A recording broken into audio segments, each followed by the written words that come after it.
So Alan, a famous victory for you. You got to be pleased with that. Oh yeah, I think Mark Chambers has said 46 years it's been since Rochdale's won here, so I'm made up for people like Mark and the club who work hard behind the scenes and the lads. We had everything our own way last week. We had a dry track, we had a really good referee, and this week obviously the conditions, it was tough for the officials, it was tough for both sets of players. So we've proved we can win ugly. There's no such thing as a bad win, and it's a great feeling that we've overcome that. I thought we didn't adapt to the conditions in the first half. Got into them a little bit at half time, was disappointed. Second half, we 92% completion, and we knew we were stronger than in the middle, making good meters with the ball. We just weren't smart first half, and we fixed it up at half time and come through. And it's a testament to our defence. In 2 games, we've only conceded 2 tries off kicks, so and they were both ricochets and tough tries to concede. So very pleased on that, and obviously the win. Do you think obviously a comprehensive victory last week, a famous one here this week, do you feel like you've put a bit of a marker down for the rest of the season? Oh, we're just looking week in, week out. We've got OKR next week, and we'll prepare for them the same.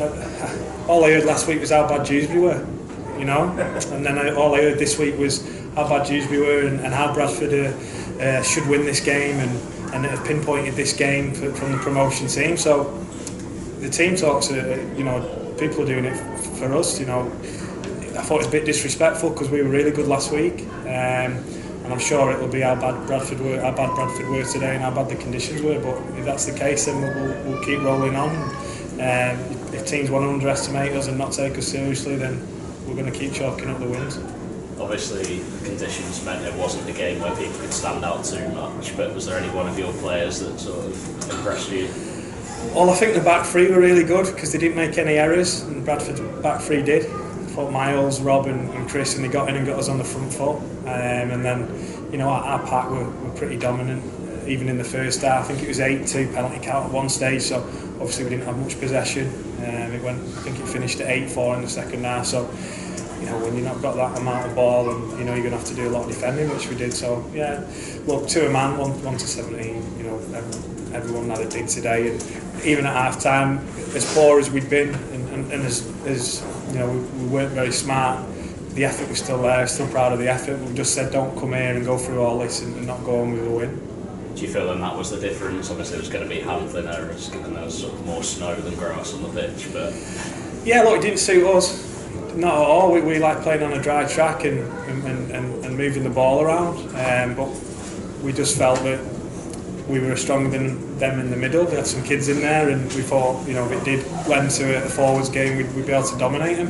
I thought one thing we did do second half was put pressure on Lily. His kicking game hurt us in the first half. He's a quality player. I watched Leeds the other night, and maybe he should be playing for them. So that that's how good he is. And his kicking game really hurt us, but second half we put pressure on him. I think they ran it once and got a bit of joy, but otherwise we trapped him in the 40 quite a lot, and it's all about field position them games. It's about field position when it's dry. So when it's like that, if we're finishing sets on their 10 and then trapping them in the 40, then you're going to have opportunities to post points top end. You're sat here now, Alan, 2 wins from 2. What is the most pleasing aspect, the contrast between the wins? Obviously you were so dominant last week with the big win, and you found a way to win here in difficult circumstances. Yeah, that's exactly like I say. Look, we've proved we can win when it's dry and everything's going for us, and Super League ref last week, so the quick ruck really suited us, but we've come and won ugly today. Everything was against us. The weather, we couldn't play the football we wanted to play, so it's good that we can win. We can win ugly, and we can win when things are going for us. Is it going to be tough to keep the lads grounded now, or do you think that they'll stay with the feet on the ground and not love themselves too much, as you mentioned last week?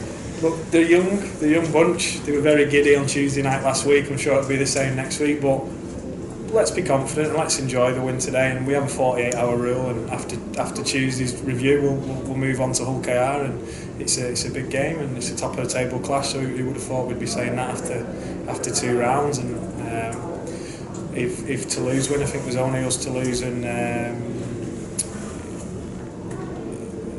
someone else who's won both opening games. So it shows what a competition it is this year. It's going to be tight, and I'm sure Bradford will improve. We wanted the game on today because I'm sure they're going to improve throughout the course of the season.